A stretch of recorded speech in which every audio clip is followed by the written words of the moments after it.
Hey, hey, hey. Welcome to SAS Talk 101. It's your girl BB here. You already know on this show, you're thinking it, but I'm saying it out loud. On this platform, we definitely don't discriminate against race, sex, and religion. Here, we come with an open mind to really learn from one another's past experiences and what you're dealing with in life now. Let's get started on today's episode. It's going to be one that will bring you back a little to bring you forward. Now, it's not about racism, but it's truly about the influence television has had on us as people in the United States and people across the world. So I truly have always strongly believed that if television shows it, then it must be true, right? Well, I think most of us have grown up to form our opinions, our belief, and what we think others really live like because we've seen it on TV. We've seen it being displayed on television shows, movies, and it has formed us to, well, not form us, more like shaped us as people to have some assumptions of other races, life experiences, and I really believe it's shaped a lot of our belief system. So let's start here.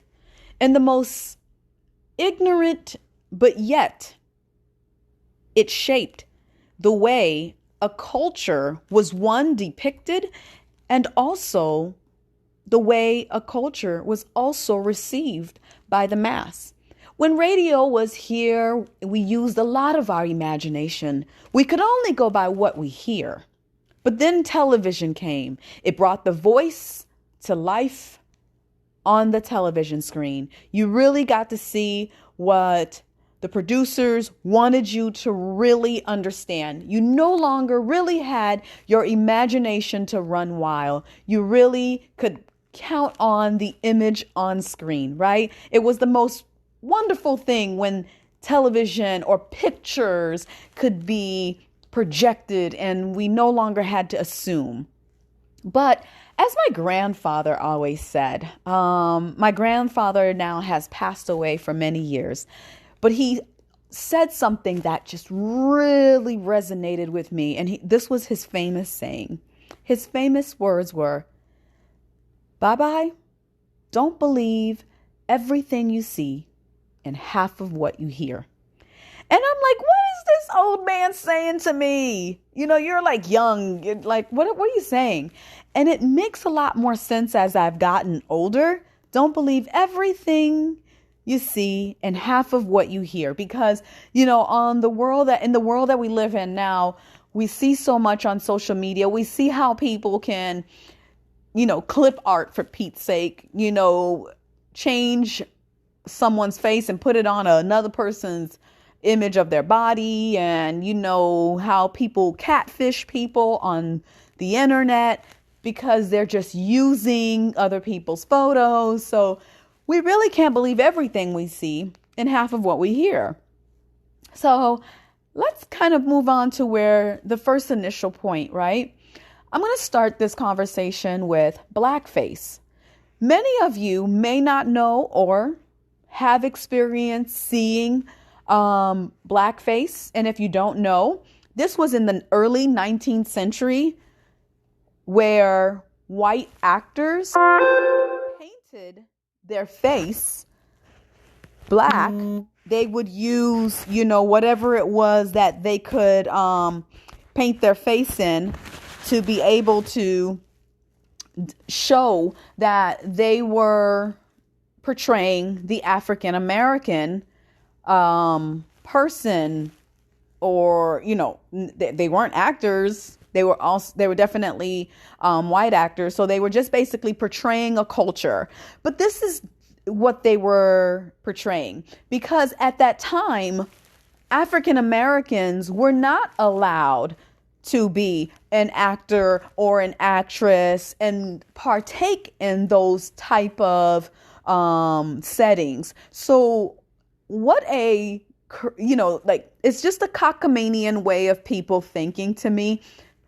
The best way to control and to depict a reality of somebody else is to have somebody else that's, one, not culturally correct and have not even lived the lifestyle of who they're even portraying, that they can't even relate. But hey, it makes sense. Let me paint my face black to portray this person in their culture. And it's okay. To me, it would have been different if they did it justice, but they didn't. It was to depict slavery. It was to make the character of the Black person seem cowardly, uneducated. They overly exaggerated the knowledge of the person to make them seem less intelligent, and they played them very stupid. So it's almost like, okay, well, every blonde runs on the television screen, she has to fall, and then the person that's hunting her down catches her. Or every blonde can't seem to do math on television screen. Or every blonde is slutty. She can't be smart and powerful and, all the great things. She has to play a character that downplays her intelligence and uses her sexuality as a weapon against her to demoralize her. That's the same thing to me when I, first saw and heard about blackface. And I say this again, we're not talking about the racial portion of it so much. It's television has been doing us as people the injustice of painting some falseness about the people around us. Take, for instance, it is the saddest thing to me that, Asians right now in our country, the United States, and, in other places are being, discriminated against, that you would kill someone and, have your belief. But once your belief starts to take lives and harm someone else, that is when you are going too far. You've gone too far. You want to think the way you want to think because you can't change everybody's mind. But I always said, the way you think, let me take that mind and act upon you the way you think of others. You want to hurt people that don't look like you? You want to hurt people that don't come from where you come from? You want to hurt the people that don't believe in the things you believe in? Well, let me start hurting you. Let me start hunting you down. Let me start raping your daughters. How would you feel? Tell me if that is justice. And I always said that. And I'm like, if people that practice so much racism and hate would allow others to subject their hate onto them, wow, I think there would be less people doing a lot of racist harm out here. But I go back to the Asian topic. My early years of even, encounter that I had with an Asian person was Bruce Lee and, Asian movies. And they, that's what was in, because that's how Hollywood portrayed them. That's how television portrayed Asian people. And I find that, it's now in our 2000s, are we seeing, Yep, they're doctors. Yep, they can speak English without an accent. And I think a lot of times on television, we've seen them be portrayed and played in a way that isn't fair. isn't fair to their culture, isn't fair to them as individuals, because it makes us as human typecast people based off of what we are accustomed to seeing on television. And we as humans go, okay, we just watched a television Bible. This must be true. That's the way they really act and believe. It's not a documentary, people. It's people coming together acting. And I find it to be ignorance, at its best, because we take it at book value, what we see on TV, and then we bring it into real life and we treat people as such. I remember when 9/11 happened, anyone that looked like they were from the Middle East was being targeted by ignorant people. My first episode of that, I myself was like, I don't even want to go to a gas station. I felt endangered, and I wasn't even, I don't even look like I'm from the Middle East. But what I was seeing happen out there, I was like, oh my Lord, this is nuts. This is crazy. This white young man, shaved head, walked up to this Indian guy, and just sock him in his face and say, go back to your country. We don't want you in America. Was he the one that bombed our country? Was he the one that took over the plane? Was he the one that attacked? And that's like the ignorance that you see, because the hate was already there. But that is the ignorance. This man is Indian. He is not from Iran. And even if he was from Iran, they all don't think that way. Not everybody that's from, a certain country believes and thinks and hate. But you just demonstrated hate as well, like hate begotten hate, and it didn't solve anything. You have people fearing for their lives, and we knew people that were Indian, and they weren't leaving their house, because it wasn't safe for them as well. And that's the kind of thing where you look at this and you know what? As much as we want to blame certain things that are happening in our country right now on one group of people, it doesn't fix anything. It doesn't make things right, because we have someone to blame. Not a culture, not a country. It won't fix anything. Right now, as human beings that live and inhabit this earth, it is going to require us coming together, respecting one another, working for one common good. It's the survival of the human race. And we have to come to a place that we cannot allow just what we've seen to basically categorize and depict that's what we believe in. There's a world that's bigger than us. And that's why this platform is here for that open-minded person. We can learn so much from each other.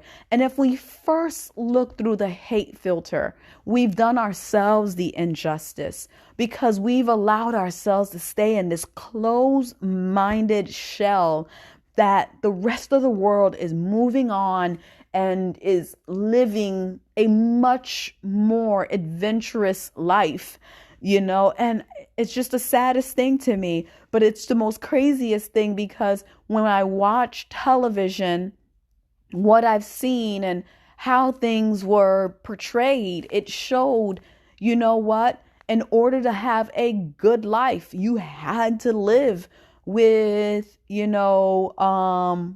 a white family. And that's what it was portraying. Now, it was a good show. This young black man, this two young African-American black boys got adopted by an much older white gentleman, and they were living a much better life, and the culture was going to be a lot different for them. there was some bullying going on because one of the sons, he was a short young man, and he wasn't tall, and his brother was the handsome lady catcher. So, but it portrayed it in a way that it was the illusion that, hey, in order to have a nice life, you had to have this.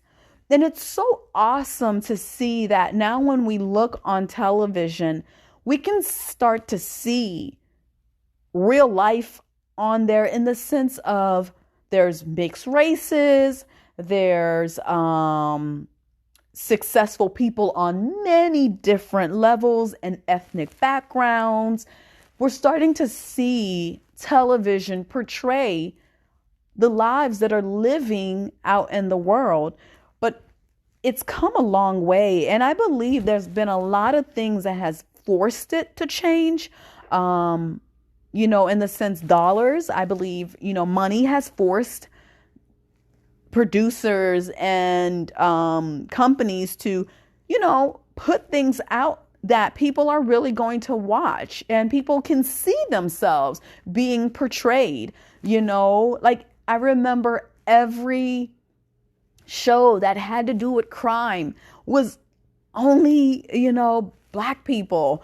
You know what? There's areas that have high crime, and it's not predominantly Black people that are stealing or doing drugs and are doing prostitution or selling drugs.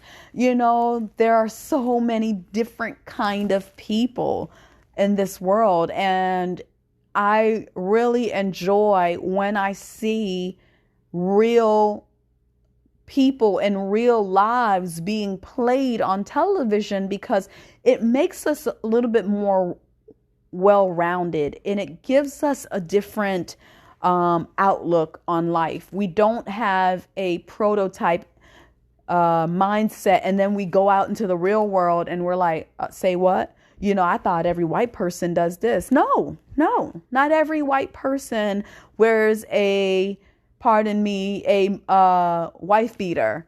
No, they don't. They wear muscle tees and they put a nice collared shirt on and they go out to work. You know what? Not every white person is racist. In the same way, not every Black person is a gangbanger or is pregnant at 13. And it's just so awesome to see that television is starting to not stereotype people so much. Let the real world characters be played on television, and to allow us as humans to learn from it. Not every Asian speaks with an accent, and not every Asian owns a nail salon, for Pete's sake, and not every Indian is a 7-Eleven business owner. It's just like we have done such a great job typecasting people that we forgot to embrace their uniqueness, and the rest of the world was robbed out of an experience to learn culture, an experience to see how other people live and how other people can love other people. I feel like if many years ago we were showing a lot more love across, the ocean and across our own community, neighbors, being a mixed culture of neighbors, being able to have barbecues out there, help each other with a flat tire. I think that as children, as we're starting to see our kids watch television and things are being shown in a different light, that they can identify themselves on there and they can also respect differences, I think our children are going to do a better job than the last culture of loving one another and treating each other with respect and accepting each other for their differences, because they're getting to watch a world that is a lot different than the world we grew up in. I love bringing topics like that up because I'm not blaming everything on television. I mean, we have to hold ourselves accountable for our learning as well. But I think there's a lot of time, a lot we could have learned, um, and we could have done some different things in the way we treat each other if television was showing those things early. But it was a different group of people controlling what went out. It was a different group of people dictating how they wanted the world to be painted. And I'm so happy that we've taken away a lot of their paintbrushes. Instead of that black and white, we've made it very colorful. And we're able to see some different backgrounds, women, having positions that inspire our young daughters to be able to be, in positions that they probably would have never dreamed of, because back then all you were was a teacher and a nurse. But today there's women engineers, and it's so awesome to say that. But also young men can see themselves engulfed in other cultures and not be torn down for loving a different genre of music or loving a person from another race. It's just the most awesome thing. And I hope I leave you here with a different mindset, or if not, it tickled you enough to do some research and think about how you view the world from what you have seen on television. As always, thank you for listening to Sass Talk. I really appreciate your feedback. You can always leave a feedback on this platform. You just scroll down after listening and you can leave me a voice message that I would love to inject into the follow-up show, or you can leave me an email at sasstalk101@gmail.com. You can leave me your feedback. Please tell me where you're listening from. If you don't feel like leaving your name, that's okay. But your feedbacks are so appreciated. Stay tuned. Always every Wednesday, the feedback show from this show will be airing as well. I can't wait to hear from you. As always, over and out.